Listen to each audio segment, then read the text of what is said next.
सभी दर्शकों को मेरा जोहार। आज मैं जानने का कोशिश करूँगा जो जनरल इलेक्शन हुए थे कुछ दिन पहले।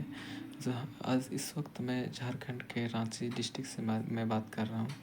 तो झारखंड एक 5वीं अनुसूची के अंतर्गत आता है, जिसमें संविधान के नियम के अनुसार हमारे क्षेत्र में कुछ सीटें जो एसटी के लिए रिजर्व है।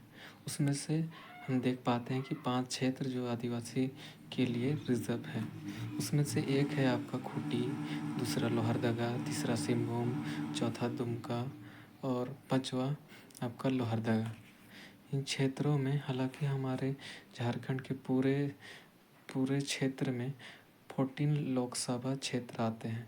उसमें से 5 क्षेत्र जो है आदिवासी से रिजर्व क्षेत्र हैं। इन सभी क्षेत्रों में प्रत्येक पार्टियां, अलग अलग पार्टियां सब अपना अपना उम्मीदवार खड़ा किए थे। उसमें से हम देख पाते हैं कि जो एसटी बहुल जो क्षेत्र है उसमें बीजेपी की बुरी तरह से हार होती है।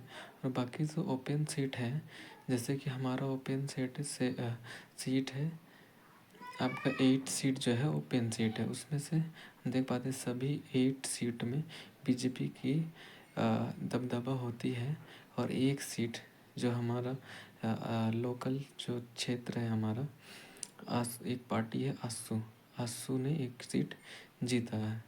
तो इस तरह से जो हम चुनावी प्रकरण की मैं बात करूं, जो 14 जो लोकसभा क्षेत्र है उसमें से 8 बीजेपी को मिलती है, एक आसू को और 3 आपका जेएमएम को और 2 कांग्रेस को। इस तरह से पूरी जो 14 जो लोकसभा क्षेत्र है इसमें से इस तरह से पार्टियां को अलग अलग सीटें मिलती हैं।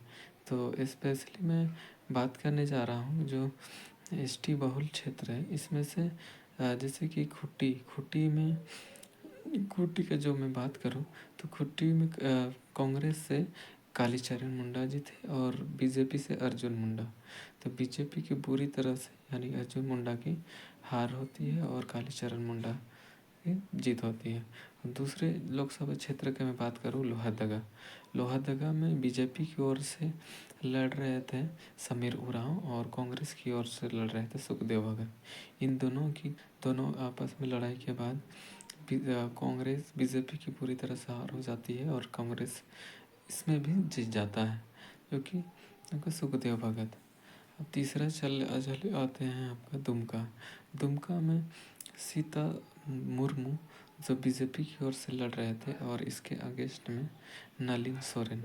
तो इस क्षेत्र में होती है और अब सीता सोरेन की बुरी तरह से हार हो जाती है। चौथा की मैं बात करें तो राजमहल में बीजेपी की ओर से लड़ रहे थे ताला मरांडी, उसके अगेंस्ट में लड़ रहे थे जेएमएम की ओर से विजय कुमार हांसदा। तो इस दोनों में विजय कुमार हांसदा की जीत होती है। और पांचवा की मैं बात करूं तो सिंहभूम क्षेत्र आता है। सिंहभूम जो क्षेत्र है उस क्षेत्र में एक बीजेपी की ओर से गीता कोड़ा उम्मीदवार थे और उसके अगेंस्ट में यानी जेएमएम की ओर से चुबा मांझी खड़ा हुए थे। इन दोनों के बीच करारी लड़ाई के बाद चुबा मांझी की विजयी होती है। इस तरह से मैं बता रहा था कि जो सीटें जो मिली है जो इलेक्शन हुए उसमें सभी रिजर्व सीटें में इंडिया अलायंस की दबदबा रहा। हालांकि इसमें पूरे जो 14 जो लोकसभा क्षेत्र उसमें से 8 हालांकि बीजेपी की जीत हुई है। जो 5 जो क्षेत्र है आदिवासी के उसमें एक भी क्षेत्र बीजेपी की जीत नहीं हुई। तो इसका कारण ये भी हो सकता है कि तालमेल आदिवासियों के साथ बीजेपी ये नहीं कर पाई, या फिर हो सकती है या फिर आएगी आदिवासियों के विरुद्ध हो, या तो नीतियाँ जो लाने वाली है वो आदिवासियों के वो भी विरुद्ध है। शायद इसीलिए बीजेपी को आदिवासी क्षेत्र जो लोकसभा क्षेत्र जो आदिवासी के रिजर्व सीट है उसमें जीत नहीं पाई। और ये वीडियो अंत में मैं कहना चाहूँगा, ये वीडियो आप लोगों को कैसा लगा, आपको जानकारी कैसी लगी, कमेंट बॉक्स में आप डाल के बता सकते हैं। और एक चीज़ कि सभी जो दोस्त, मेरे साथी इस वीडियो को शेयर करें ताकि और आपके साथियों का साथी देख पाए और जानकारी मिल पाए।